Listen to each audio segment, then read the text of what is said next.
सगळ्या आपल्या कोंबड्यांना ब्लॅक टी प्यायचा होता. मग काय ब्लॅक टी बनविला. ब्लॅक टी नाही बरं, काही औषध आहे. मग काय असं मिक्स करून प्रत्येक भांड्यांमध्ये टाकायचं असतं.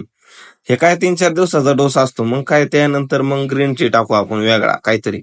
हे जाळीचा बंडल आपल्याला न्यायचा होता घरी. का न्यायचा होता, तर आपले जे छोटाले पिल्ले आहेत ना घरचे, तर त्यांना आपण जागा बनवतोय. मग तो बंडल एकटीने उचलेला आणि खांद्यावर घेतला आणि आणून इथं पिल्लांपाशी टाकला. म्हणलं ओके थांबा, म्हणलं 2-3 दिवसात जागा बनवतो.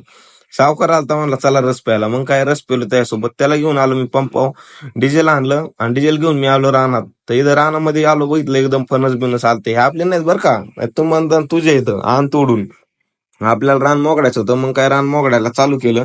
आणि नंतर मोगडून झाल्याच नंतर घरच्यांनी सांगितलं होतं बांध पेटेव. म्हणलं ओके, बांध पेटेल आणि पाऊस आला तेवढ्यात. मग घरी आलो, कपडे बदलून नंतर मित्र आलता आपला, म्हणला चल रे, म्हणला एक चक्कर मारून येऊ. म्हणलं ओके, म्हणलं मला बी काही काम नाही.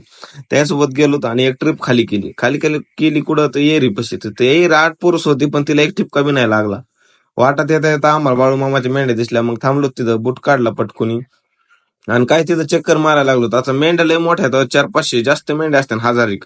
मग तिथं सगळ्या मेंढ्यांना चक्कर मारावं लागते. आतमध्ये जाऊन देत नव्हते, पण आपल्याला आपला मित्र भेटला, म्हणजे त्याने आतमध्ये सोडला आपल्याला. हे आपला फॉलोअर्स आहे भाई, कसं काय फॉलोअर्स. मग नंतर गोड्याचं दर्शन घेतलं, बाळूमामाचं दर्शन घेतलं, भंडारा लावला आणि नंतर गाडी घेऊन आपण घराकडे निघलोत. आणि आजचा ब्लॉग अशाच पद्धतीने संपून गेला.